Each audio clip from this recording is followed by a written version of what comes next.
जन्म से लेकर देहत्याग तक भगवान कृष्ण के जीवन की लगभग हर घटना में कोई सूत्र है। युद्ध भूमि पर दिया गया गीता का उपदेश संसार का श्रेष्ठतम ज्ञान माना जाता है। मैनेजमेंट मास्टर कहें या जगत गुरु, गिरधारी कहें या रणछोड़, भगवान कृष्ण के जितने नाम हैं उतनी कहानियां।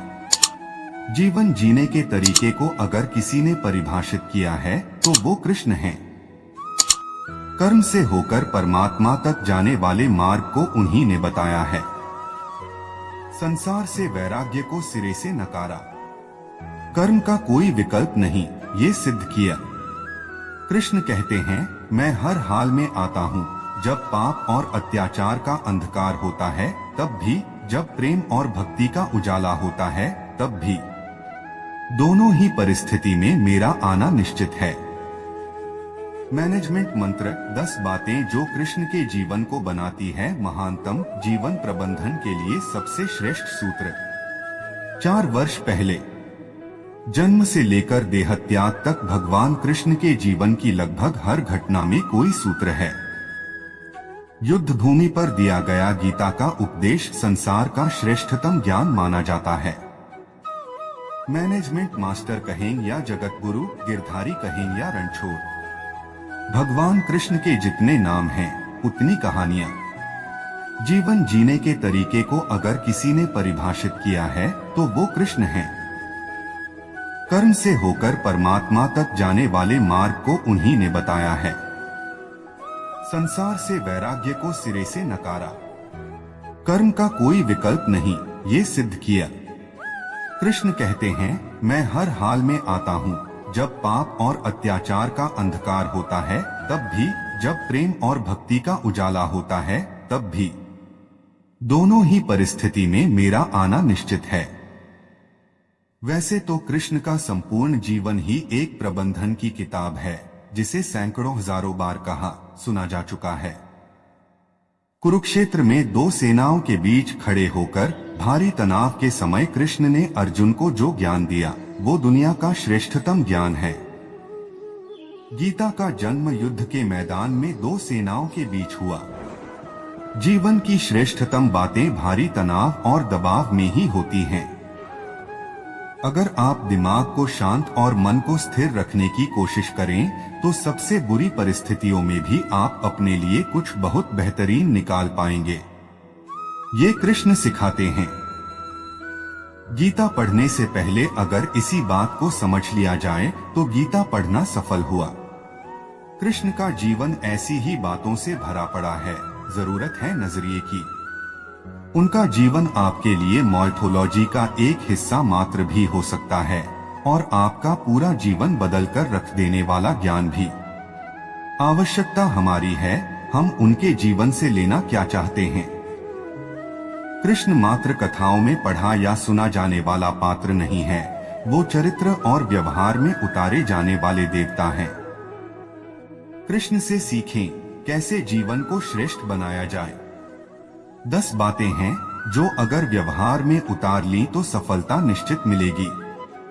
पहला डॉट, शुरू से अंत तक जीवन संघर्ष ही है। कारागृह में जन्मे कृष्ण, पैदा होते ही रात में यमुना पार कर गोकुल ले जाया गया। तीसरे दिन पुतना मारने आ गई। यहाँ से शुरू हुआ संघर्ष देह त्यागने से पहले द्वारिका डुबोने तक रहा। कृष्ण का जीवन कहता है, आप कोई भी हो, संसार में आए हैं तो संघर्ष हमेशा रहेगा। मानव जीवन में आकर परमात्मा भी सांसारिक चुनौतियों से बच नहीं सकता। कृष्ण ने कभी किसी बात की शिकायत नहीं की, हर परिस्थिति को जिया और जीता। कृष्ण कहते हैं, परिस्थितियों से भागो मत, उसके सामने डटकर खड़े हो जाओ, क्योंकि कर्म करना ही मानव जीवन का पहला कर्तव्य है। हम कर्मों से ही परेशानियों से जीत सकते हैं। दूसरा, स्वस्थ शरीर से ही विजय है। कृष्ण का बचपन माखन मिश्री खाते हुए गुजरा। आज भी भोग लगाते हैं हम, लेकिन ये संकेत कुछ और है। आहार अच्छा हो, शुद्ध हो, बल देने वाला हो। बचपन में शरीर को अच्छा आहार मिलेगा तो ही इंसान युवा होकर वीर बनेगा। शरीर को स्वस्थ रखना है तो बचपन से ध्यान देने की जरूरत है। ये पेरेंटिंग के दौर से गुजर रहे युवाओं के लिए बड़ा मैसेज है। अपने बच्चों को ऐसा खाना दें जो उनको बल दे।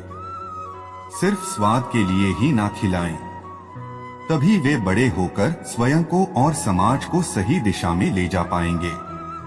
तीसरा, पढ़ाई किताबी ना हो, रचनात्मक हो। कृष्ण ने अपनी शिक्षा मध्य प्रदेश के उज्जैन में सांदीपनी ऋषि के आश्रम में रहकर पूरी की थी। कहा जाता है 64 दिन में उन्होंने 64 कलाओं का ज्ञान हासिल कर लिया था। वैदिक ज्ञान के अलावा उन्होंने कलाएं सीखी। शिक्षा ऐसी ही होनी चाहिए जो हमारे व्यक्तित्व का रचनात्मक विकास करे। संगीत, नृत्य, युद्ध सहित 64 कलाओं कृष्ण के व्यक्तित्व का हिस्सा हैं।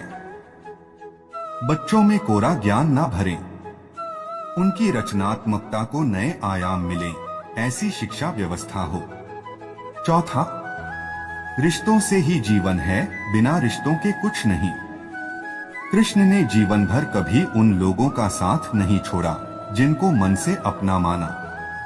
अर्जुन से वे युवावस्था में मिले, ऐसा महाभारत कहती है, लेकिन अर्जुन से उनका रिश्ता हमेशा मन का रहा। सुदामा हो या उद्धव, कृष्ण ने जिसे अपना मान लिया उसका साथ जीवन भर दिया। रिश्तों के लिए कृष्ण ने कई लड़ाइयां लड़ी और रिश्तों से ही कई लड़ाइयां जीती। उनका सीधा संदेश है, सांसारिक इंसान की सबसे बड़ी धरोहर रिश्ते ही हैं। अगर किसी के पास रिश्तों का थाती नहीं है तो वो इंसान संसार के लिए गैर जरूरी है। इसलिए अपने रिश्तों को दिल से जिएं, दिमाग से नहीं। पांचवा, नारी का सम्मान समाज के लिए जरूरी। राक्षस नरकासुर का आतंक था। करीब 16,100 महिलाओं को उसने अपने महल में कैद किया था।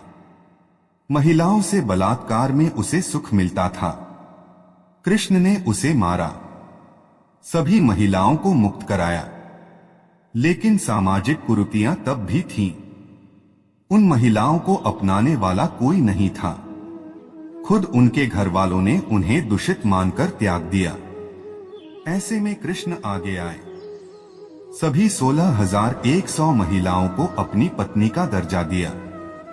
समाज में उन्हें सम्मान के साथ रहने के लिए स्थान दिलाया। कृष्ण ने हमेशा नारी को शक्ति बताया, उसके सम्मान के लिए तत्पर रहे। पूरी महाभारत नारी के सम्मान के लिए ही लड़ी गई।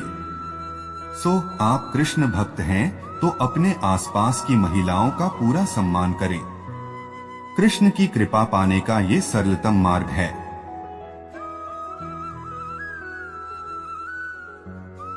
छठवां, आपके मतभेद अगली पीढ़ी के लिए बाधा ना बने।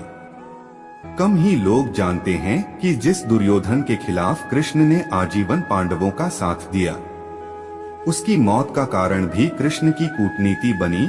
वो ही दुर्योधन रिश्ते में कृष्ण का समधी भी था।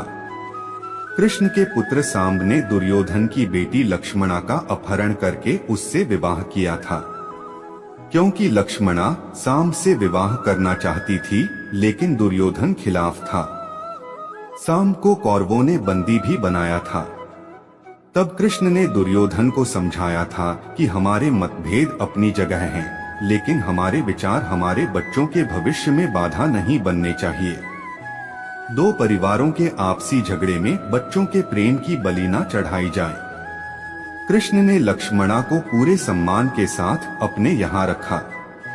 दुर्योधन से उनका मतभेद हमेशा रहा, लेकिन उन्होंने उसका प्रभाव कभी लक्ष्मणा और सांब की गृहस्थी पर नहीं पड़ने दिया।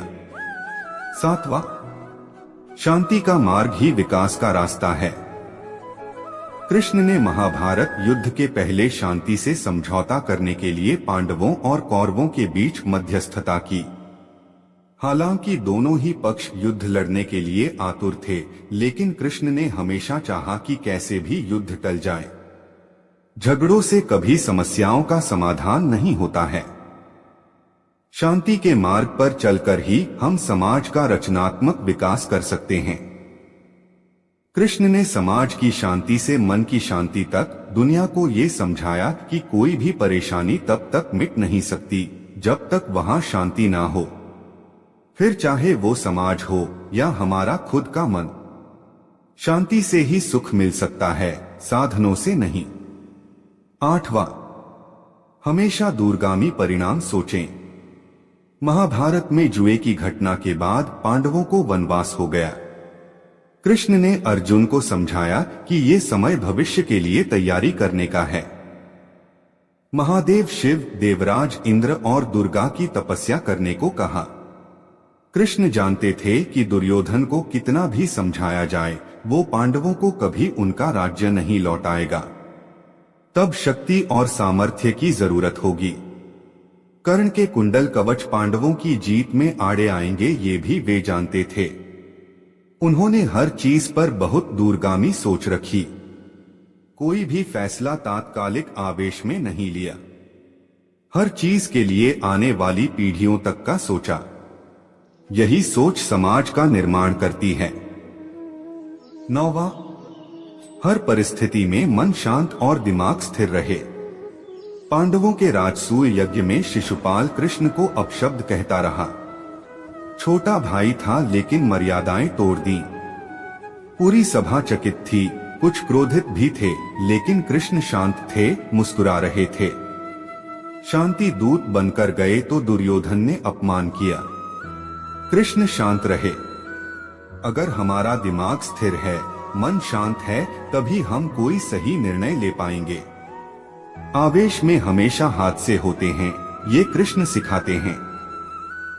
विपरीत परिस्थितियों में भी कभी विचलित नहीं होने का गुण कृष्ण से बेहतर कोई नहीं जानता। और 10वां, लीडर बने, श्रेय लेने की होड़ से बचें।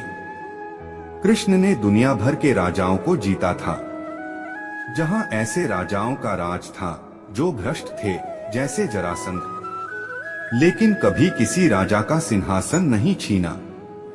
कृष्ण के पूरे जीवन में कभी ऐसा नहीं हुआ कि उन्होंने किसी राजा को मारकर उसका शासन खुद लिया हो। जरासंध को मारकर उसके बेटे को राजा बनाया, जो चरित्र का अच्छा था। सभी जगह ऐसे लोगों को बैठाया जो धर्म को जानते थे। कभी किंग नहीं बने, हमेशा किंगमेकर की भूमिका में रहे। महाभारत युद्ध में भी खुद हथियार नहीं उठाया।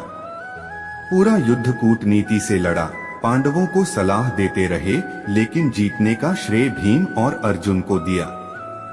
दोस्तों, अगर आपको यह वीडियो अच्छी लगी हो तो कमेंट में जय श्री कृष्णा राधे राधे लिखकर वीडियो को एक लाइक कर दे और ऐसी ज्ञानवर्धक मोटिवेशनल वीडियो देखने के लिए आप हमारे चैनल 13 सफर को सब्सक्राइब करके बेल आइकन को ऑल पर सेट करके रखें। वीडियो देखने के लिए आप सभी को धन्यवाद। राधे राधे।